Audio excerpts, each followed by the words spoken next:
What's up guys? Welcome sa ating panibagong video. So this time is meron tayong 314N dito. Ayan. So ituturo ko lang sa inyo kung paano ma-access itong mga compass antenna pagkatapos i-deploy. Kasi usually next lang tayo sa mga settings ito, di ba? Pero meron lang tayong setting na ibahin, kaya pagkatapos itong ma-deploy sa taas ay pwede natin ma-access. Tapos i-check yung mga settings, memory niya kung okay ba, kung bakit mag-lag. Ayan, so i-check natin kung magkano ang bandwidth na pumapasok at lumalabas dito sa ating access point na 314N. At sa mga compass antenna, ganun pa rin ang settings. Alright, so punta lang tayo sa ating Wi-Fi. Mag-connect lang tayo sa SSID tapos i-configure natin. Alright, so punta ka lang sa Wi-Fi setting guys. Ayan. So dapat makikita yung si compass dito. Oh, ayan, lumabas na. Compass 2G 71E. Ayan. So, antayin natin mag-connecting. Ayan. So, kapag connected siya guys, is automatic siyang lalabas dito sa login page. At sabi ng sticker sa likod ng ating compass is admin yung password. Ayan. So, ayan. So, punta ka lang dito sa back. And then, dito yung home niya. Ito yung default settings. Punta ka lang dito sa network guys. Ayan.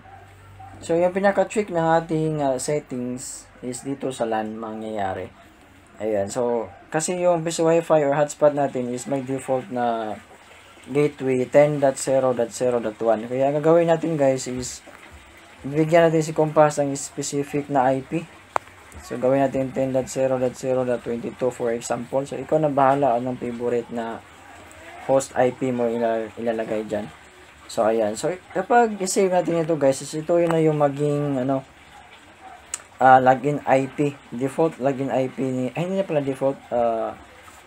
Pagkatapos mong ma-deploy, tapos itong si compass gusto mong i-access para i-check ang status kung bakit nag-lag yung ating PC Wi-Fi, ito na yung maging login IP ni compass. Okay? So, click mo lang modify.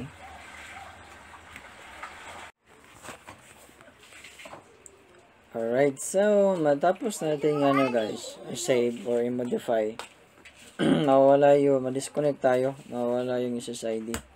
Ayan, so lalabas siya ulit. Tapos dapat connected tayo nito guys. Ayan, connected. Tapos pag-refresh mo nito, dapat 10.0.22 na siya. Ayan. So proceed tayo guys sa ibang settings. For example, dito sa wireless. Ayan. So SSID, ganyan. 20 bandwidth, tapos ayan. Okay, so yun na guys yung trick natin for this video, and see you next time para sa ating i-VLAN settings natin itong si compass.